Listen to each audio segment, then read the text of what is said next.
Hey guys, shooting this on Tuesday, releasing it Thursday. This is an East Garden tour, showing some perspective. It's really to make a full chronology blog documentary of the East Garden through the year, so it'll be in a playlist. I will back add some stuff about the East Garden into the playlist, but we'll document this once a month so you can see this garden transition. And also for people when we get out, late fall, winter, for newbies, they can see what it is I do anyway. I'm not an expert, but you can see what I do to use the same space to grow cold, warm, cold.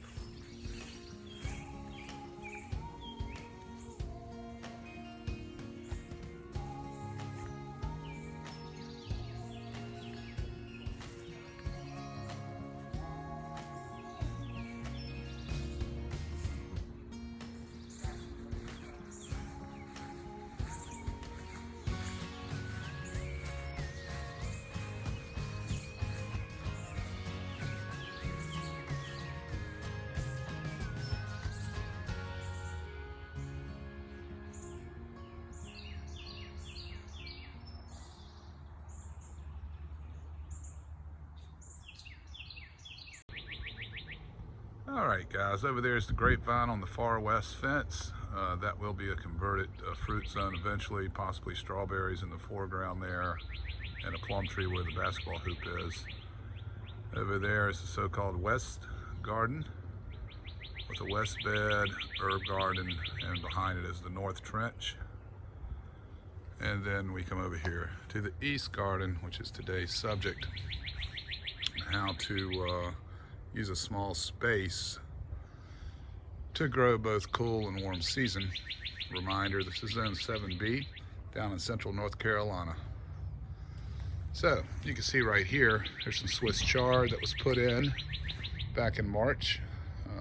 Another Swiss chard, 2 cabbage, a green and a red, and there's 1 red sail lettuce left. We had 6 heads of lettuce. We did not scatter seed.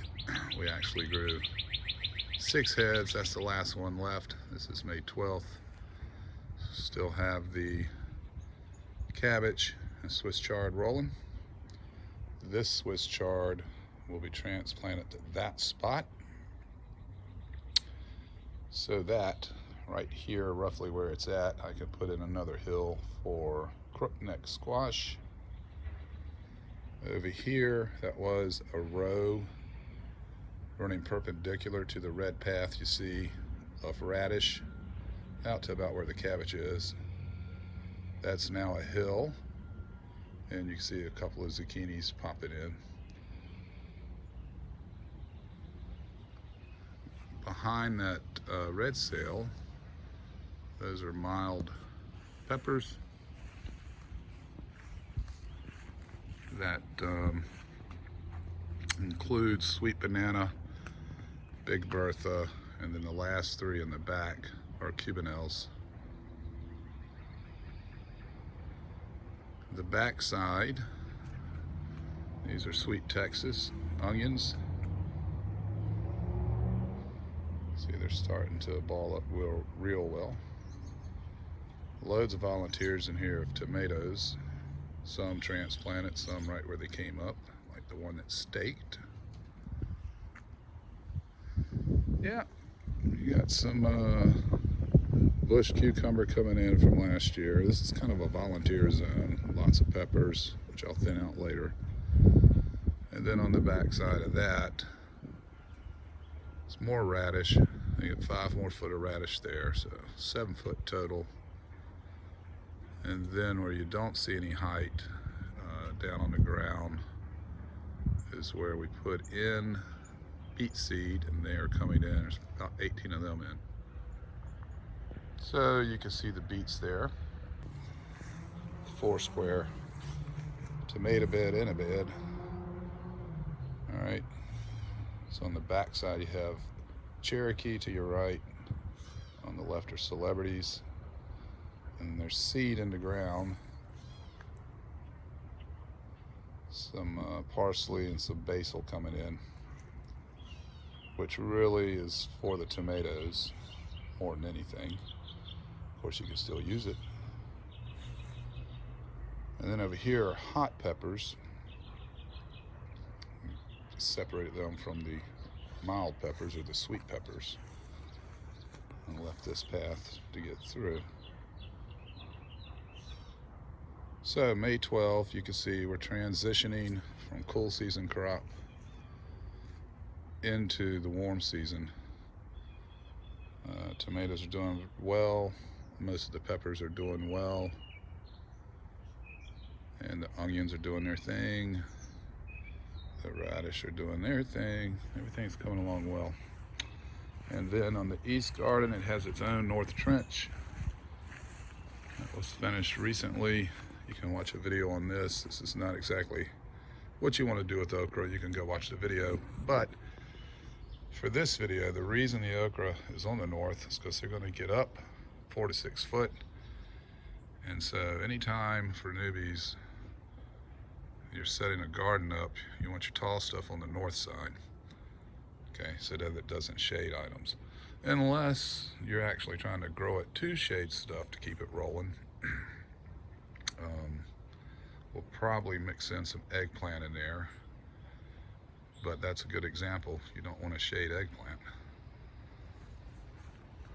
We may very well put an eggplant in this space, just one, once we get the red sail harvested. Let's put an eggplant there and leave that path, but we will see. Anyhow, when you have a small space, this is 7 wide, 13 deep, you can in fact mix it up, keep everything going. For a family of 4, there's only 2 of us really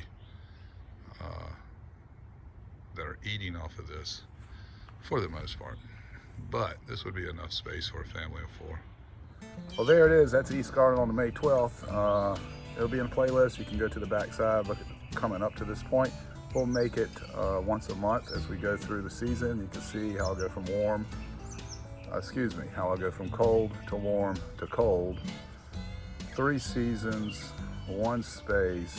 Try to maximize what I can get out of that 1 space. And that's not all that we do. We have containers and we have another garden bed, but you really can get it done with just that 1 space. That's 7 by 13, and then the trench is 3 by 13. Anyway, you can do the math. I'm too tired to do it at this moment. It's over 100 square foot, but you can get a lot of stuff out of that. If you just rotate, pay attention, keep your companion plants together and their antagonists away from them as best you can, and keep rotating, you're cool. You got to have a plan, you know, what you're going to do when and how it's all going to play out over the year. And every year is different because you have to keep rotating your crops. Yep. All right, guys, thank you so much for watching. Peace, y'all.